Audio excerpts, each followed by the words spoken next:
Hello, everybody. Um, Hope you're having a great Monday. Welcome to this Innovation Insights Research Seminar. My name is Becky Matz, and I'm a research scientist here at the Center for Academic Innovation. With this seminar series, we are aiming to bring together people who are aspiring to share knowledge, improve learner success, and transform education, both here at Michigan and beyond. And today, I'm really excited that my colleagues and friends, Dr. Nate Cradit and Dr. Cait Hayward, are here with us. They're going to share about their recent work on a large scale survey about academic innovation in higher ed. And I'll just briefly introduce them and then let them take it away. As a research scientist here, Nate studies the intersections of online learning, educational technology, post secondary teaching, and the public good.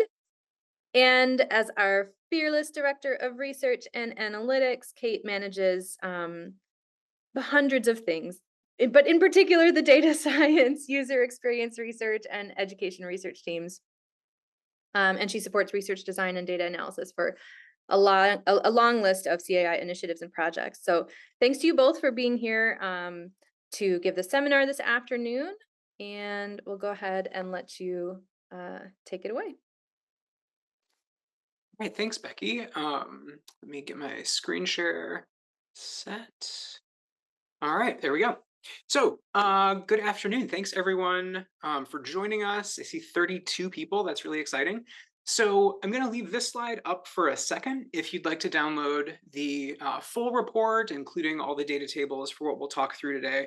But I'll note that I'm also going to put this up at the end of our presentation. So, if you don't have your phone handy or don't have the camera really fast to look at this, don't worry, we'll put this up again.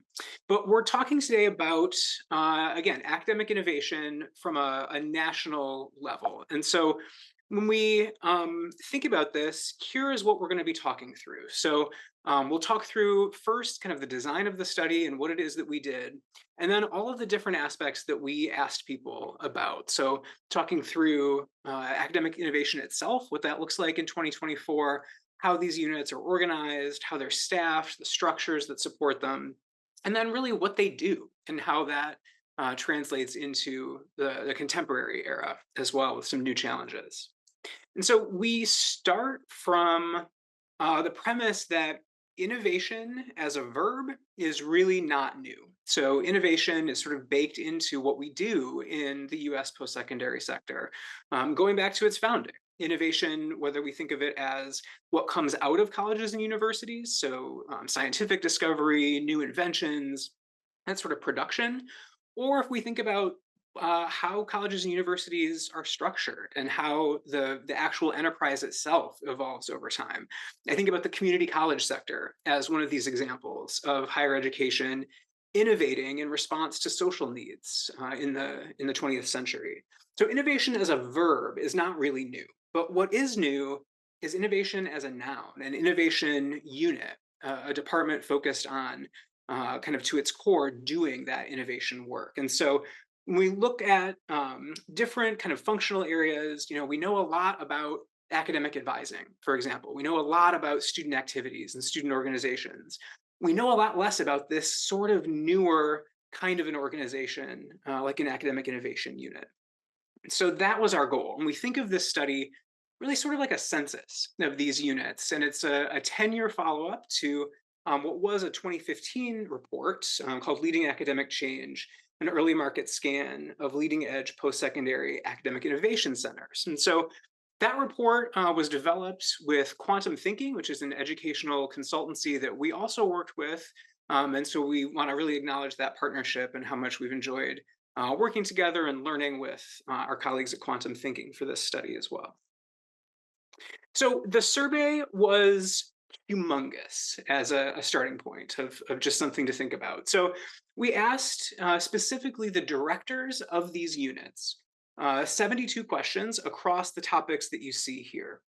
So this was such a big survey that we actually sent out the invitation with a Spotify playlist of research and innovation themed music that you could listen to while you filled it out. And so I'm happy to drop that link as well if you're interested. But we really asked directors to think about the full gamut of what it is that they do, again, across these 20 topics. And so as we're talking through our findings today, we have 138 respondents. You'll see some different numbers. Certainly, not everyone completes every question on a survey, but where possible, we're also going to pull these apart by institutional sector so that we can also begin to understand how different kinds of colleges and universities operate a little bit differently.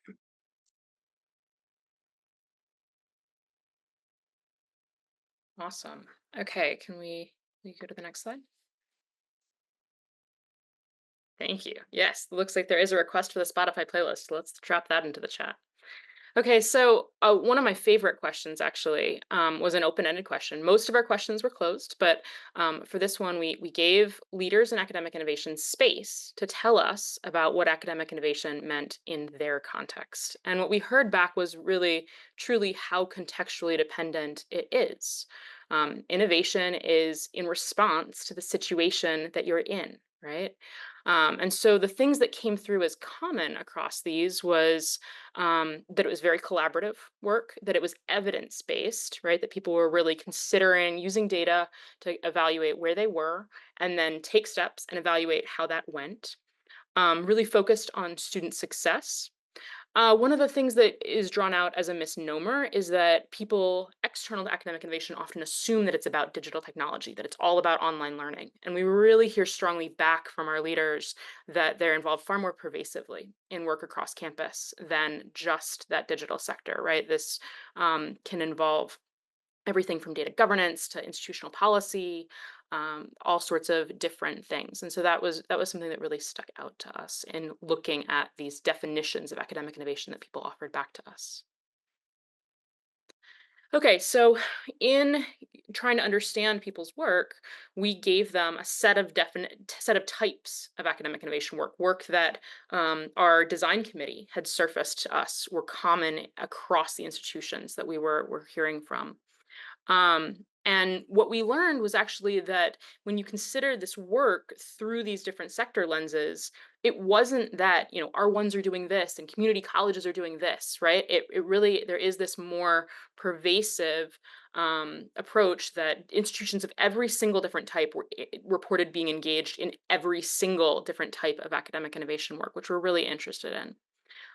In terms of new areas, the work around academic technologies, that has grown tremendously since 2014. That work was much less engaged with a decade ago and has really emerged in that time.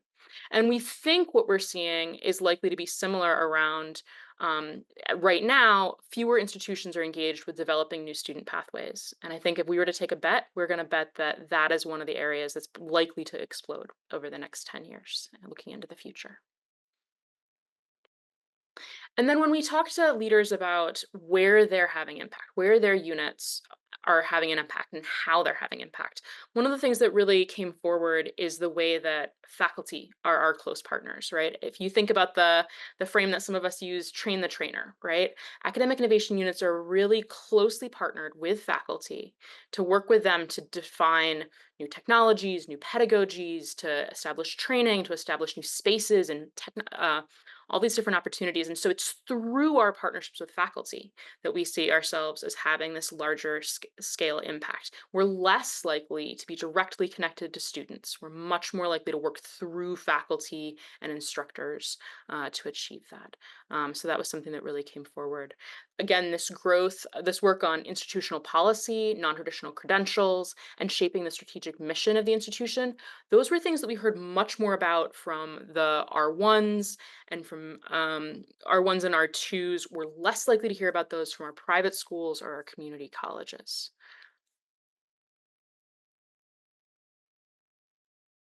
All right, and so next we asked, kind of at taking a step back at a higher view, how do these units think about their mission and what it is that their priorities are? Not only the things that they do and that they accomplish, but the priorities that guide those things.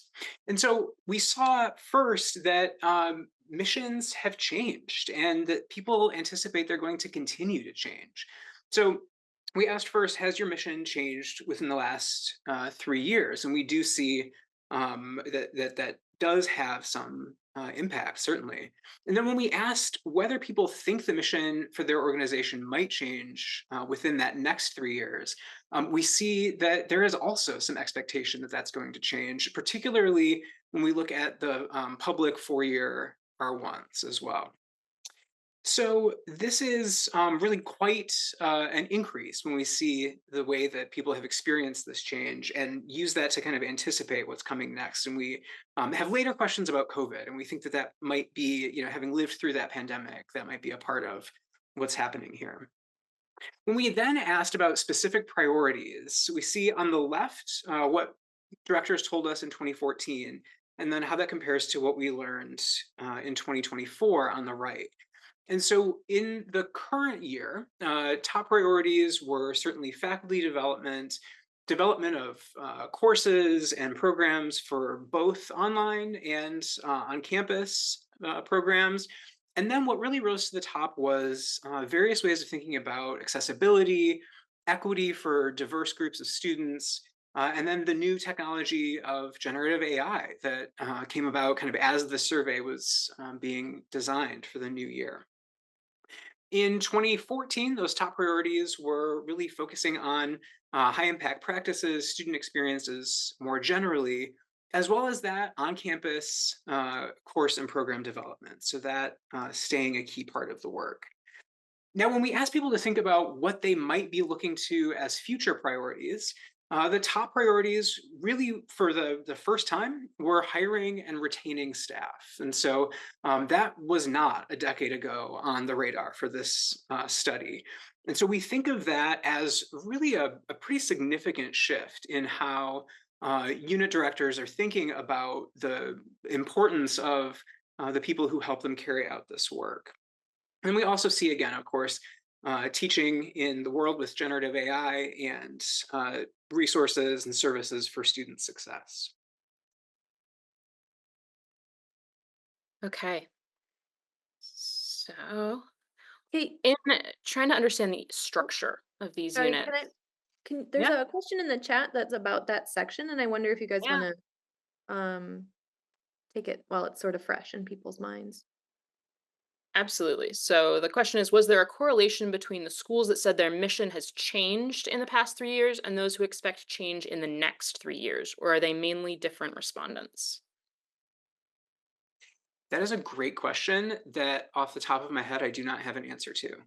My memory is that there's an overlap of like 30 institutions that said yes to both, right? Okay. There has been substantive change and there's going to be more substantive change. And so you're in this really interesting situation where some units are very steady state, some units are experiencing constant tumult, and some units see change ahead but haven't yet experienced it. And it really did break down, was my memory. Okay. Thank you, Becky, for flagging that. Um, Okay, so when these units began operations, we really do think back to that 2014 was when the data was collected, and 2015 was when the report was produced. And at that time, in all of this, we were less. The study was less likely to be directly surveying innovation units. They were many of their respondents were teaching and research and learning units, right? So there has been this tremendous growth in the units actually emerging that label themselves as academic innovation, and you see that in that bright green section that there's this steady state growth between 2011 and 2020. And then what we've understood both at Michigan and hearing from various of our peers is that if you had a innovation unit, if you had a Center for Research on Learning and Teaching, those units were heavily involved in responding to the pandemic, right? Those units were often the place that senior leadership went to say, okay, we have to make tremendous change on short order. How are we going to do it, right?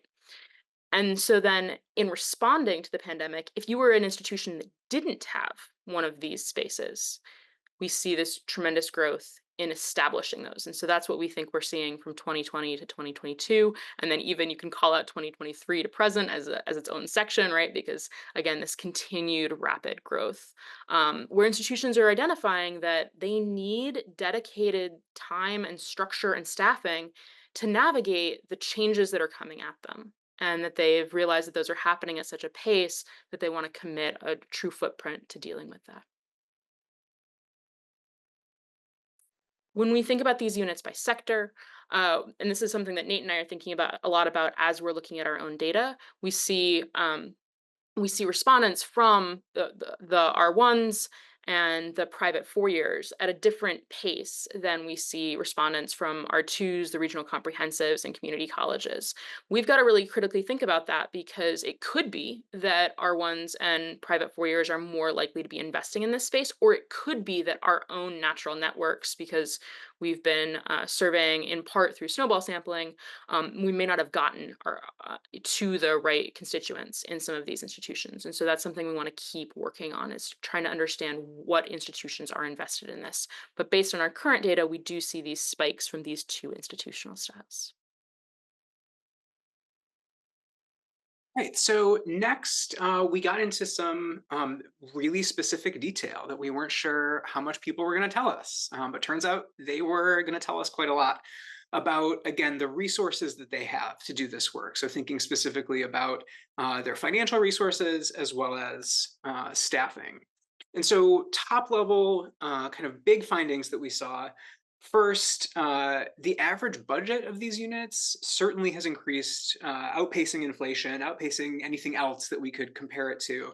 In 2014, the average unit budget was roughly a half million. Today, we see it at 4.5 million. So, but again, humongous change there. Similarly, humongous change in the full-time staff. So these units on average 10 years ago had 6.4 staff members. We now see it at 30. And again, I'll remind you of that top priority that people named of staffing, hiring and retaining qualified staff as a top priority for their unit. We also see that roughly the average budget is highest for, again, Research One institutions and private 4 year universities. Then we asked unit directors what their job is like. And one of the ways that we looked into that was to ask whether they have any other formal roles or appointments, or if they are sort of fully responsible just for the leadership of their center. And we see it's roughly half and half. 47% do have other appointments in addition to their leadership of their department. Nate, Yeah. before we move on from that, do you want to talk about how we determined who got the survey and how we spread the survey from there? Jacob Fortman's got a question in the chat. Yeah, sorry, I have a hard time keeping up with chat as well. So, yeah, so the way that the survey was determined, we started first with the list of 2014 respondents and began there. We asked them at that point, when they completed the survey, if they had other colleagues that they thought that we should talk to. So criteria being director or sort of senior lead role, regardless of title, for one of these units focused on, again, innovation, faculty development, technology focus, those kind of terms. From there, we also spent quite some time going through the list of institutions across the US, so across all sectors, and did a stratified sampling technique where we contacted directly the directors of these organizations as well to invite them to complete the survey. All right, so funding, again, the average budget is 4.5 million, and we see that really highest again at the R1s and private 4 year institutions. Our colleagues at R2 universities investing the least in this based on our data. And again, that average budget also about 9 times the size of what it was 10 years ago.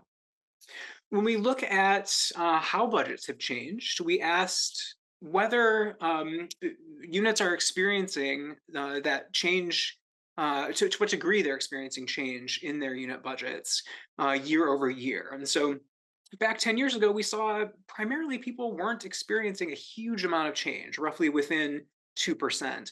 Whereas this year, we see things really weighted toward increase. So, again, roughly 30% at that same kind of minimal change level, but we see a huge jump in moderate and significant increases. So, anywhere from 3 to 8%. When we think about who else works in these units and what their functions are, we asked directors to indicate through these, types of roles that we heard from our design committee exist, how many people they have in those units. And so certainly at the top, we see administration and leadership, technology support, instructional design or learning experience design. And those are fairly common across all sectors. Though, of course, private four-year institutions have roughly double the number of administrative and technology support staff. Least common are sort of sadly to me personally, least common is our research, colleagues, accessibility, and then partnership management as well.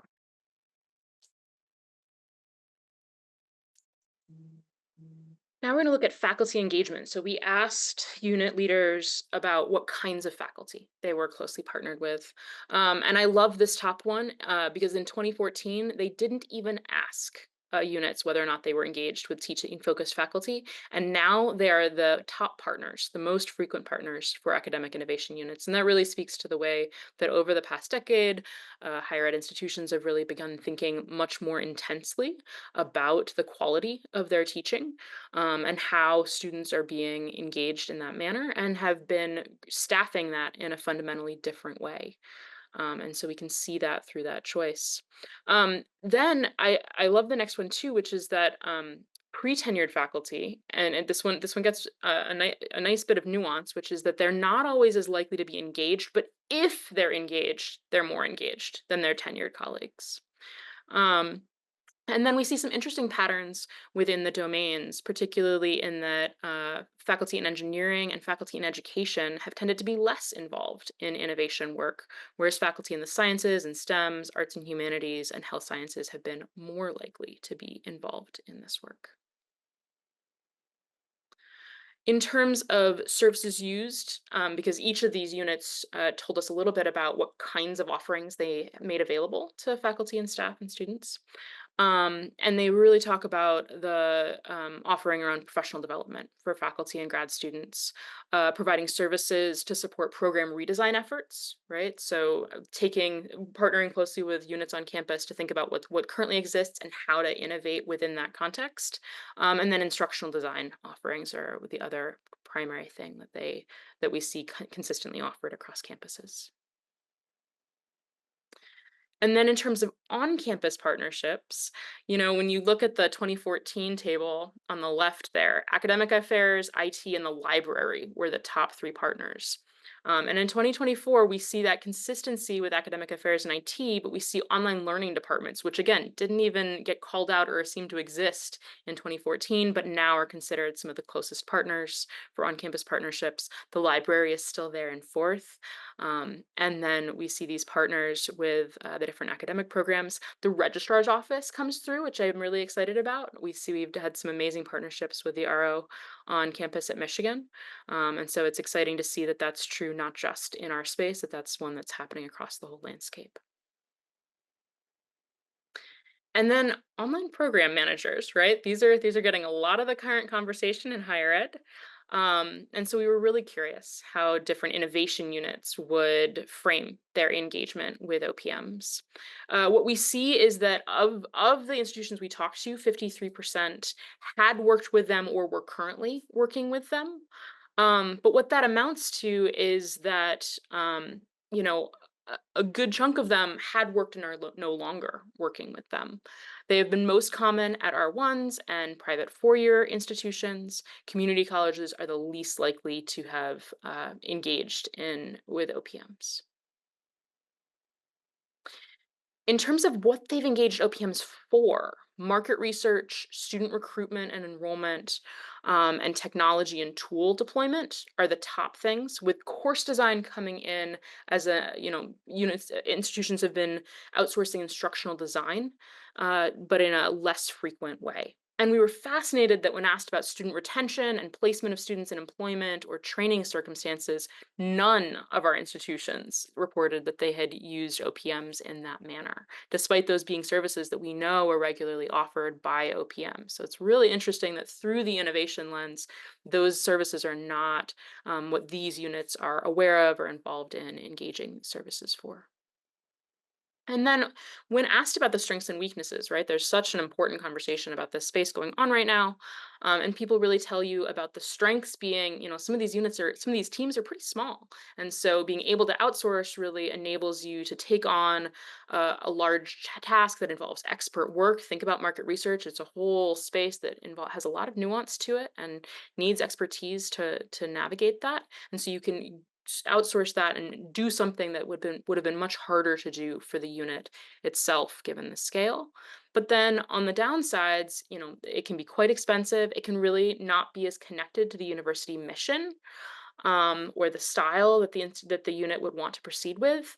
And I really appreciate the call out that sometimes outsourcing limits the potential to build sustainable connections within the institution. Right, so much of the work that we've done in house at Michigan has really allowed us to build these close partnerships to get to know the schools and colleges and the needs of these programs and students and faculty in such a different way. And if we had outsourced some of those relationships, we would be much further limited in our ability to be aware of challenges and opportunities and serve those partners.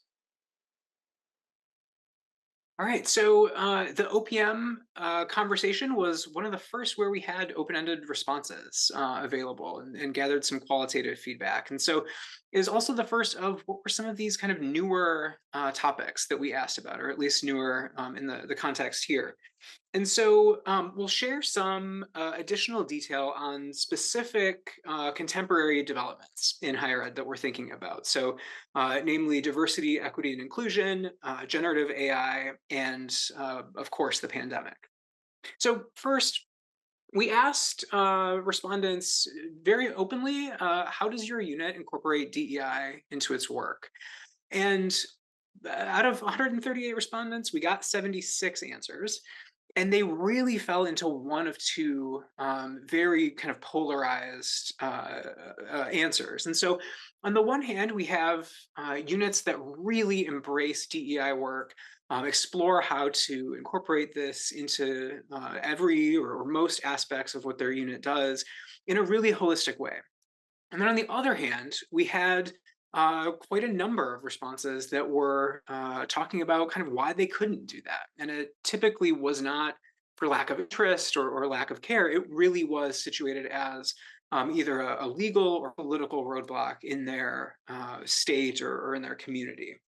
And so, what these looked like on the embrace and exploration side, first, we heard a lot about inclusive teaching practices. And so, thinking about accessibility for diverse learners, certainly people mentioned universal design for learning, but thinking in, again, this really holistic way, how are we making sure that all of the learners who will come to us for their courses or their experiences can learn with what we're doing? That extended as well to offering professional development workshops, bringing in outside speakers, other sorts of ways that these units would kind of spur activity for faculty, graduate students, and staff on campus. And then it also extended to their hiring practices. Some directors talked about this being important in their organization's mission or vision statements, especially as those were being revised. And then this played a part in strategic planning for a lot of these units as well, where perhaps in prior years, this was not necessarily a focus at the forefront of what they were doing. In many cases, this became a key item in a strategic plan. But then on the other hand, we heard, again, quite a lot about knowing the kind of political climate right now, and especially knowing that for our colleagues in states that have put up some roadblocks to this kind of work. And so here are a few quotes of what directors told us. First, we pay lip service to it while doing little to address the work in a meaningful way. There are strong political headwinds and little desire to take risks. Another said by state law, we have to be very careful how we go about it. We tend to focus on economic equity, if at all. Someone in Texas said this is a very tricky question given the politics in Texas. Our values have not changed, but our methods have changed significantly.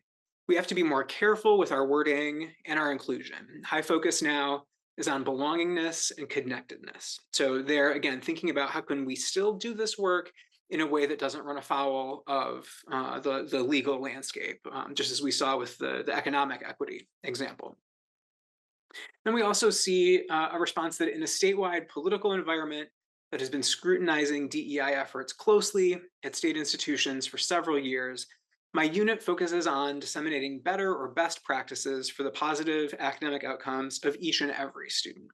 So across the board here, we're seeing lots of evidence that while people are, acknowledging and doing what they need to do to stay within the bounds of these restrictive laws or political situations, they're also finding ways to continue doing this work in ways that are appropriate for that situation where they find themselves. Next, we asked about generative AI, and we saw here again, there's sort of this split in how units are responding to this new technology. On the left-hand side of this continuum, we call this response sort of reluctant tolerance. No one responded that they're just ignoring generative AI or weren't sure what we were talking about, right? Everybody's aware of it and acknowledging it in some way. But on the reluctant tolerance side, we see institutions that are really not devoting resources to this. It's something that they're waiting to see what other institutions do in many cases, waiting to see how the technology evolves over time. And we'll use that to kind of shape their response in the future. These institutions and units also tended to have a focus really heavily on regulating the use of generative AI on their campuses. And so that looks like syllabus statements, that looks like sort of standardized language or policy at the college or institutional level. And then on the other hand, we have what we describe as sort of enthusiastic leadership on the other end of this continuum. And so these institutions might be building new teams or new units, really kind of focused on fostering the growth of generative AI within their institution. They may, like at Michigan, be building their own internal tools focused on the use of artificial intelligence. And they're also offering more of these professional development experiences. So workshops, perhaps that's static pieces that are on their organization's website for faculty and graduate students to use on their own time. But whatever that is, they're kind of leading the way for making sure that generative AI is used at their institution in ways aligned with institutional goals and values. And then lastly, we asked about COVID. And so first, we had, again, some items that we thought might be happening since the pandemic and asked people to rate the frequency. And you see the breakdown here by institutional sector. And so we see that first, many of the shifts that happened as a result of the onset of the pandemic are now sort of permanent, or at least still there for the time being. We know that students continue to seek online courses. This is something that has sort of become a norm and become an expectation across institutions and across institutional sectors as well. At the same time, we know that staff want hybrid work arrangements and that faculty are more likely to want to meet virtually. And so I think about this finding in conversation with what we found first about priorities for unit directors and that idea of really focusing on hiring and retaining staff. So when we put those two together, we see that there is this need to hire and retain staff, and staff are expecting, again, sort of some sort of flexibility in work location.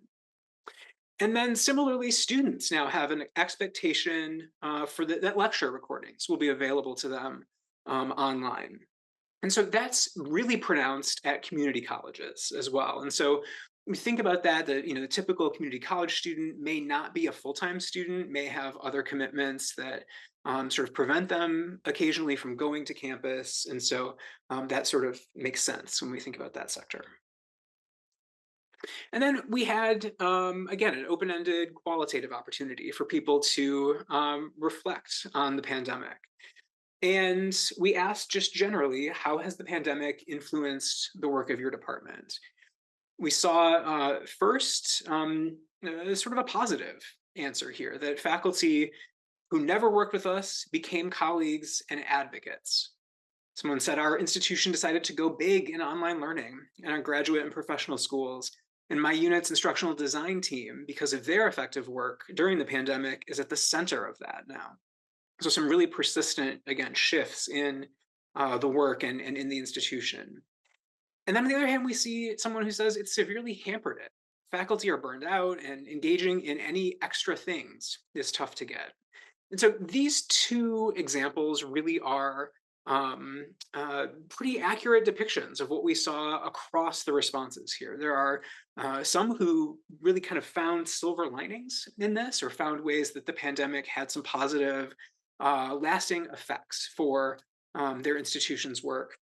And then there are others who talked really openly and quite emotionally about the ways that the pandemic certainly took a toll, and that the effects of that toll are also still persisting now.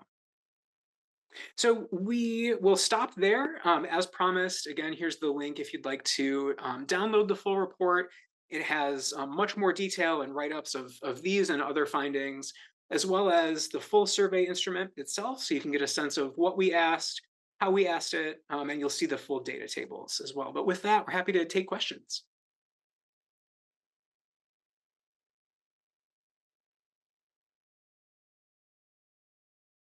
Yeah, we'll invite folks to use the reaction button to raise your hand. And while you all are thinking of one, um, oh yeah, okay, well, let's go ahead. Let's go ahead with Jacob then. Hey, nice to see some CAI colleagues again. I'm phoning in from a coffee shop, which is where I spend most of my PhD studies these days. So hopefully you don't hear a espresso machine in the background. Yeah, thanks for sharing this work. It's really exciting and really interesting. I want to go, as I was thinking about this, I wanted to go back to Nate's point at the beginning about innovation as a noun versus innovation as a verb, because I think it's a really important point. Innovation is like, it's kind of a latent kind of natural human behavior that I think we all kind of naturally engage in. And I think you'd probably be hard pressed to find a unit that would say like, no, we're actually really committed to the status quo. Like we are actually not trying to innovate at all.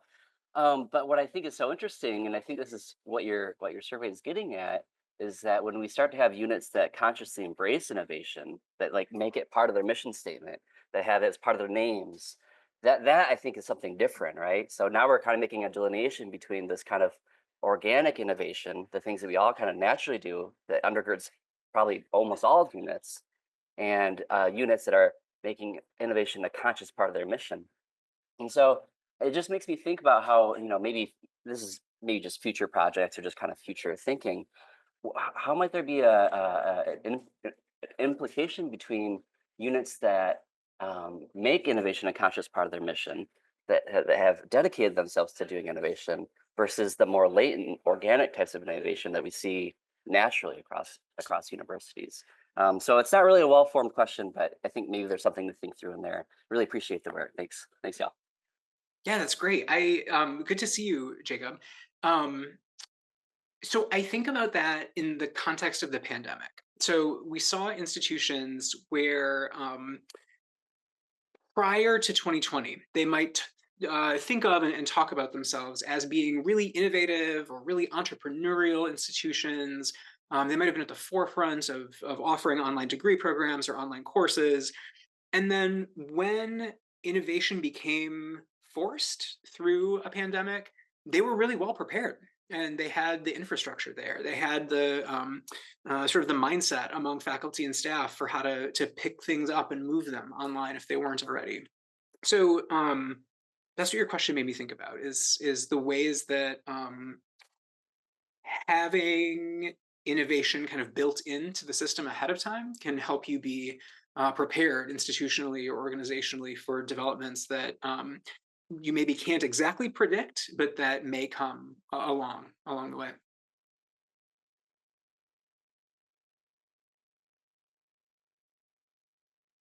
We've got a great question in the chat about Gen AI. How would you describe UM's leading academic work that utilizes Gen AI? What is most new, different, and impactful for students? Um, so I'll take a pass and then invite Nate to add on. I think one of the things that's really interesting about Gen AI is that we have how Gen AI is going to impact instructors in their own work, right? That might be administrative tasks, that might be doing research or data analysis or design. And then how we're going to use Gen AI for teaching purposes, right? So maybe that's coming up with new assessment questions. Maybe that's doing high level grading or evaluation or formative feedback of 1,000 students who've written responses to a stats question, right? So the assessment components of it for instructors. Then we've got the academic innovation on at Michigan has been heavily involved in making content to help people around the world at Michigan and around the world learn about Gen AI and how they might use it in all sorts of different contexts. And then there's actually employing Gen AI to do interesting things in our technology, right? So we have this whole array of uses, all of which are happening simultaneously, right? And they're happening at academic innovation. Michigan ITS has heavily invested in making UMGPT available, and that's transformative. Our colleagues in engineering and the health system and really all over campus have different expertise that they're employing to use Gen AI and build Gen AI and design Gen AI as a research element, right? So it really is incredibly pervasive, and I would have a hard time giving an accurate answer in any single hour. What would you add? Yeah, so I think about it from a research standpoint, but I think this connects to students as well. Having Gen AI tools built into the campus infrastructure and using um, campus servers, campus technology, or at least institutional campus is maybe not the right word, um, opens up some opportunities that external tools may not, from a data privacy standpoint, from a thinking about research ethics generally, data security. When you're using these tools to analyze data, to improve your writing, or whatever your language you're putting into it, when the tool is internal, you can think a little bit less uncomfortably about what might be done with that text that you're putting in after you're done using it. So that's kind of where my mind goes first, is that I think the institutional embrace of this allows for a little bit more of a safe embrace by faculty and students.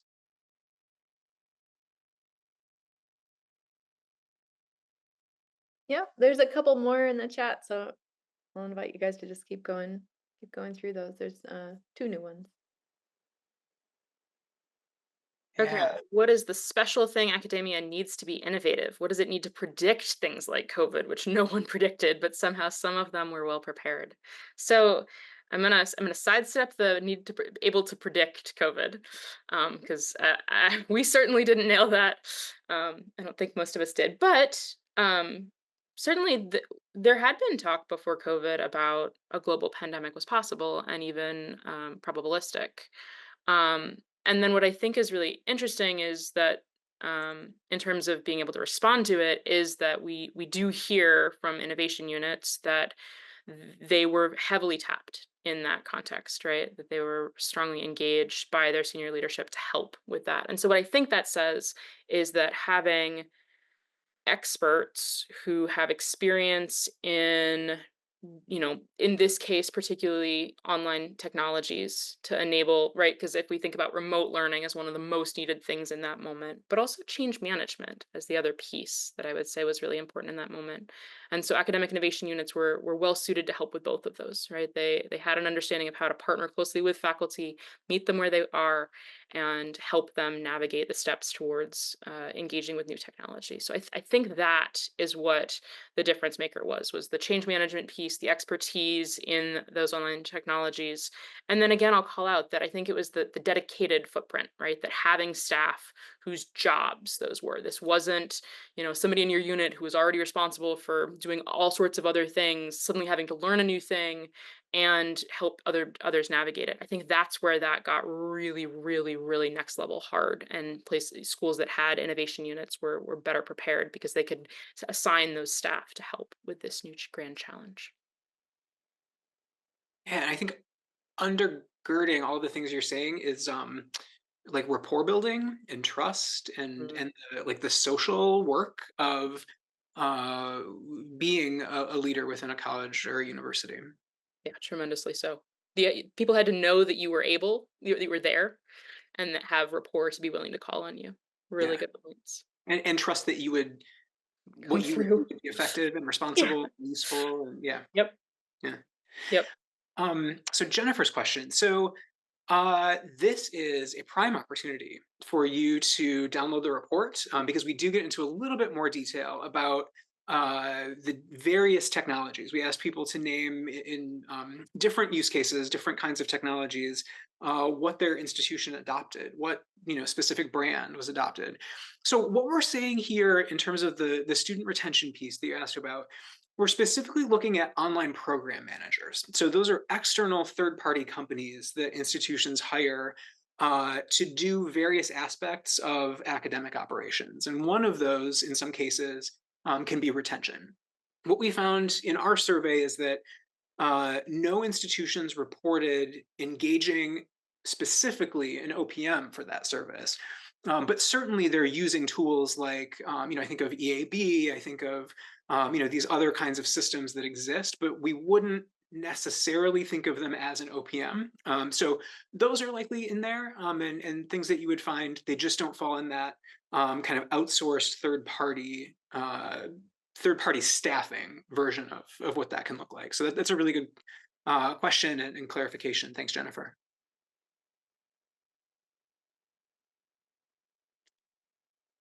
There you go, page 107. Yeah, she might not download it now. She knows it's more than 100 pages. um,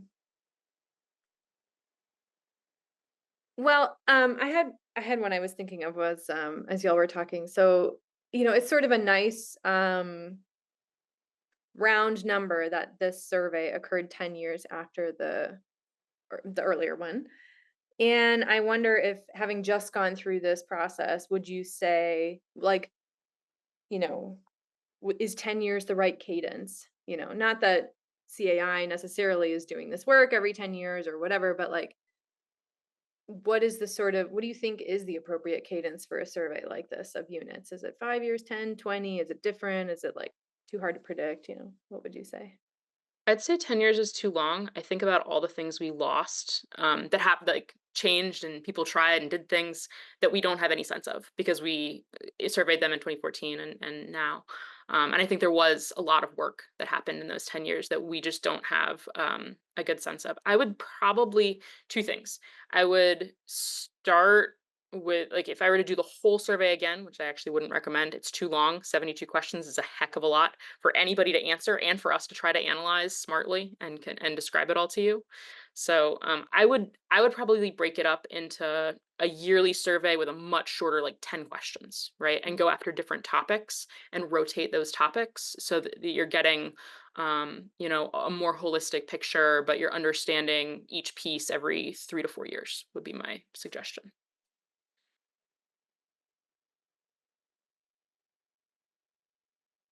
Nate, too long, too short?